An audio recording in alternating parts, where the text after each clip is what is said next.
अंधेरा नगर ये कहानी एक बार की बात है, एक गुरु और शिष्य दोनों एक अनजान नगर में पहुंचे।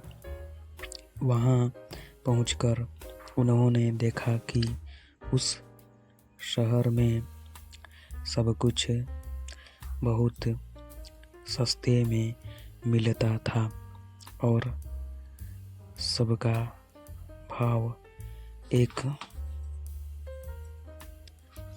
समान था।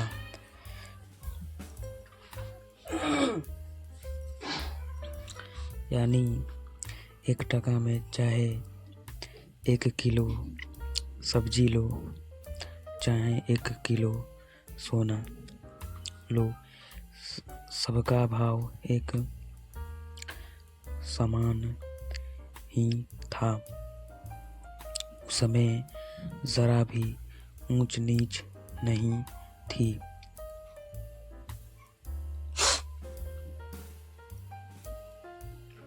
इस प्रकार वहाँ के माहौल को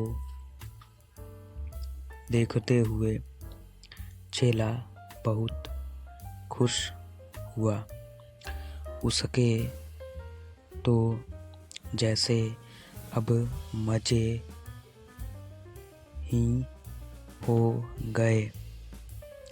उसे अब वहाँ का माहौल खूब पसंद आने लगा। लेकिन उसके गुरु को ये बात बिल्कुल ठीक नहीं लगी। उन्होंने अपने चेले से कहा कि वत्स, अब ज़्यादा दिन यहाँ रहना ठीक नहीं है। यहाँ का राजा बिल्कुल मूर्ख है और उसके राज्य में गधे घोड़े यानी बुद्धिमान और मूर्ख सब बराबर समझे जाते हैं।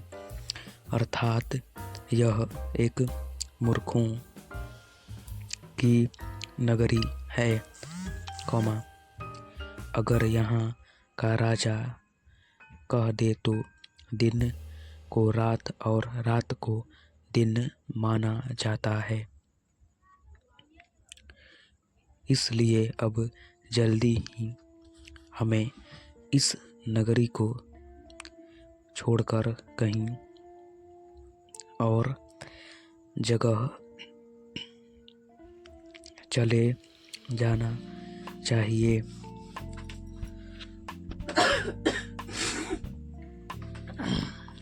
अगर हम यहाँ रहे तो कभी भी मुसीबत में फंस सकते हैं।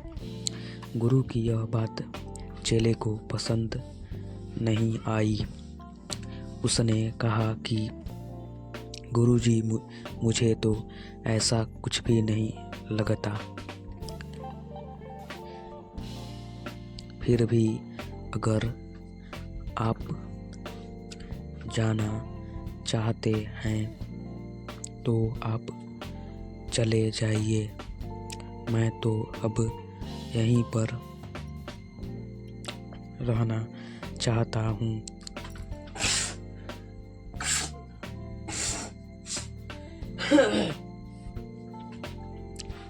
गुरुजी ने अपने चेले को खूब समझाया कि वो उनकी बात मान ले और उनके साथ दूसरी जगह चले। लेकिन चेले ने अपने गुरु की एक न सुनी।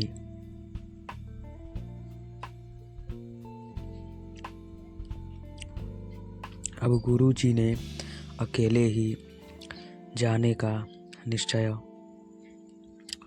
किया और जाते जाते उन्होंने अपने चेले से कहा, देखो वत्स, अब जैसी तुम्हारी इच्छा, फिर भी तुम अपना ख्याल रखना, और अगर कभी मुसीबत आने पड़े तो एक बार मुझे ज़रूर याद कर लेना। मैं उसी समय तुम्हारी मदद के लिए आ जाऊंगा।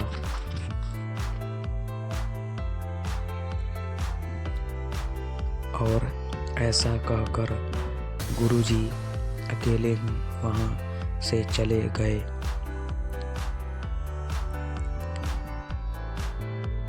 अब चेला अकेला ही खूब मज़े से रहने लगा और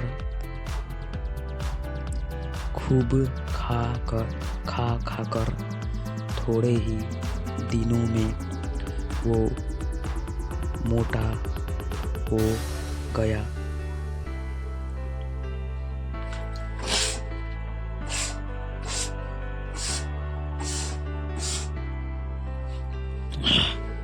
अब एक दिन अचानक जोरदार बारिश हुई, जिसके कारण एक घर की दीवार टूट गई और उसके नीचे दबने से एक बकरी की मौत हो गई।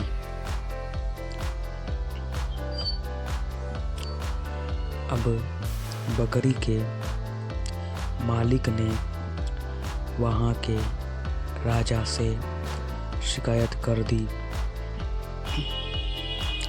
राजा ने जब बकरी के मालिक को बुलाया तो उसने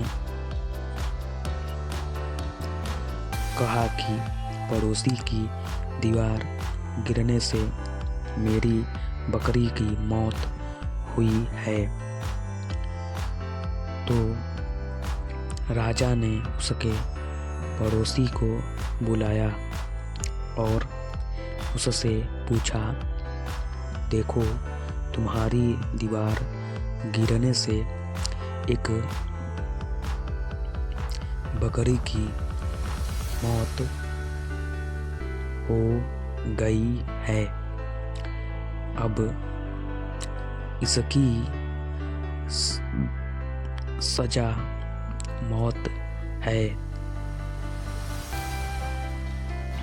ये सुनकर वो आदमी घबरा कर बोला, नहीं राजा साहब, इसमें मेरी कोई गलती नहीं है। दरअसल ये सारी गलती तो उस दीवार को चुनने वाले कारीगर की है। शायद उसी ने दीवार ठीक से नहीं बनाई होगी, तभी वो बारिश से गिर गई।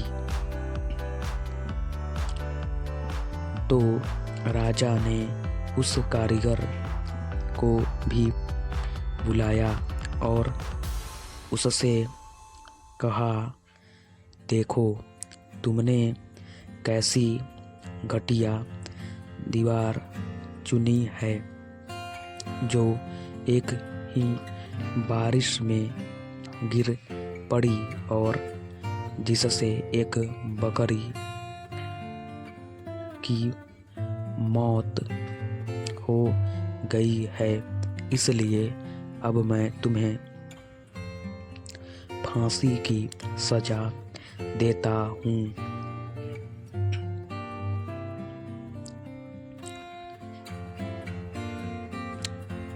ये सुनकर कारीगर बहुत घबरा गया और उससे कहा, महाराज, इसमें मेरी कोई गलती नहीं है, क्योंकि मैंने तो पूरी ईमानदारी से उस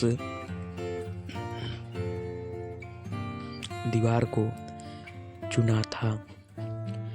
अब ये तो उस व्यक्ति की कमी हो सकती है जिसने उस समय दीवार का मसाला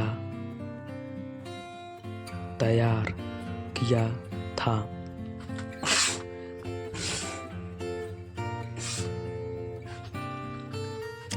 लगता है उसी ने ठीक से मसाला तैयार नहीं किया होगा।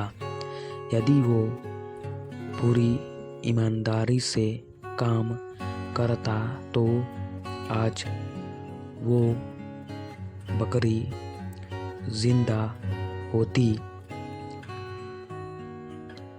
अब राजा ने उस व्यक्ति को भी दरबार में बुलाया और उससे कहा, देखो तुमने कितना घटिया काम किया है, तुमने उस दीवार को चुनने का मसाला भी ठीक से तैयार नहीं किया।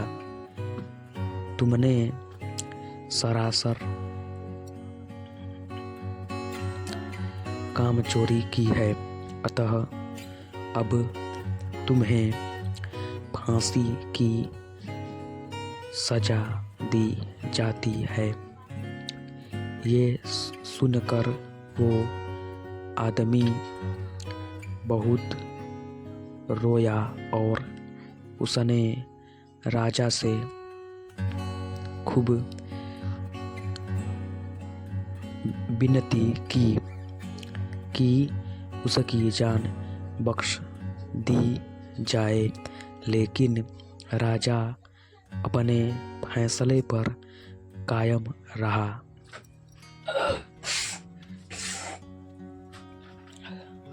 अब फांसी का फंदा तैयार किया जाने लगा। जब उस आदमी को फांसी दी जाने लगी तो फांसी का फंदा उसके गले में ढीला रह गया, यानी फंदा थोड़ा ज़्यादा बड़ा बन गया था।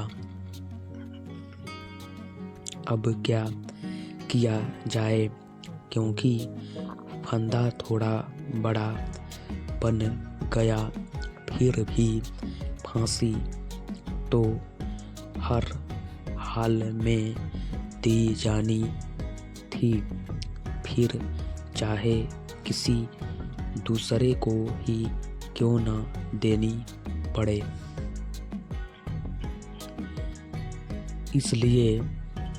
इसके लिए अब ऐसे आदमी की तलाश की जाने लगी जिसके गले में वो फांसी का फंदा फिट बैठ सके।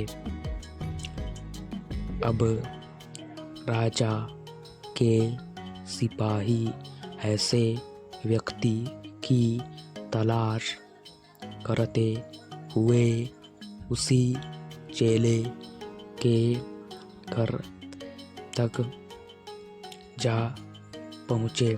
उन्होंने उस चेले को पकड़ा और जब उसके गले का नाप लिया तो फंदा एकदम फिट बैठ गया। अब सिपाही उस चेले को लेकर आए और फांसी पर चढ़ाने की तैयारी करने लगे। ये देखकर चेला बहुत घबरा गया।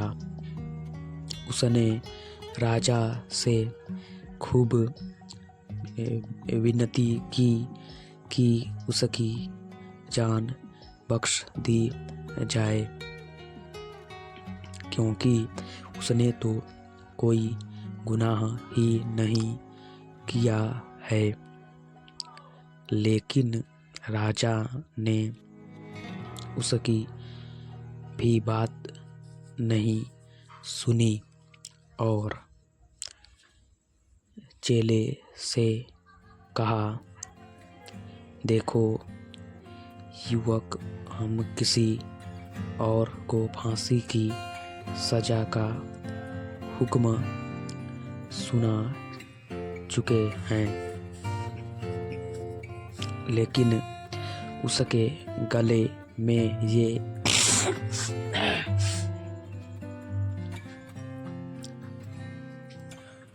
फंदा बहुत ढीला है, इसलिए उसके बदले में अब तुम्हें फांसी दी जा रही है। अब मैं अपना हुक्म तो वापस नहीं ले सकता, इसलिए इस फंदे पर किसी को तो झूलना ही पड़ेगा ना। अब तो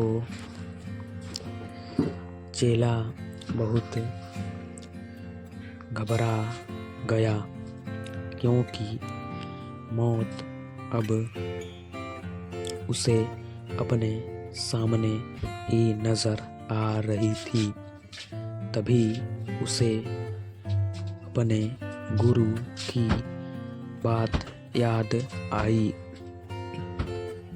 और उसने मन ही मन अपने गुरु को याद किया। इसके बाद उसके गुरु राजा के दरबार में पहुँचे और कहा, हे वत्स, ये तो तुम्हारे लिए बहुत सौभाग्य की बात है कि तुम ऐसे समय मृत्यु को प्राप्त हो रहे हो जब ऐसा योग बन रहा है। जब मृत्यु को प्राप्त होने वाला सीधा परमात्मा से मिलता है, यानी उसे स्वर्ग में जगह मिलती है और उसे हमेशा के लिए मुक्ति मिल जाती है। ये सुनकर राजा ने कहा, हे गुरुवर, अगर ऐसा है तो फिर मैं स्वयं ही इस फांसी पर चढ़ूंगा।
हेलो गाइस, अगर मेरे चैनल पर आप नए यूज़र हैं तो मेरे चैनल को सब्सक्राइब कर लीजिए। अगर आपको ऐसा देखना वीडियो पसंद है, हिंदी से रिलेटेड हिंदी स्टोरी वीडियो, तो मेरे चैनल को सब्सक्राइब कर लीजिएगा, तो आपको हर नोटिफिकेशन आपको मिलती रहेगी। इसलिए मेरे चैनल को लाइक और सब्सक्राइब प्लीज़ करें, क्योंकि आप करेंगे ऐसे लाइक और सब्सक्राइब कर लेंगे, इसलिए आपको हर नोटिफिकेशन आपको जल्दी मिलेगी। इसलिए मेरे चैनल को एक लाइक और एक सब्सक्राइब करें, और इस वीडियो को भी एक लाइक कर दीजिए। और चाहते हैं कि ऐसे भविष्य में आपको हिंदी से रिलेटेड स्टोरी वीडियो आपको देखने पसंद है, आपको मिलती रहे, ऐसी नोटिफिकेशन आपको देखने को वीडियो मिलती रहेगी, तो मेरे चैनल को सब्सक्राइब करके ऑल नोटिफिकेशन के पर क्लिक कर लीजिएगा। इसलिए आपको हर नोटिफिकेशन आपको जल्दी मिल जाएगी। इसलिए मेरे चैनल को एक लाइक और एक सब्सक्राइब करें, और एक वीडियो को भी एक लाइक कर दें।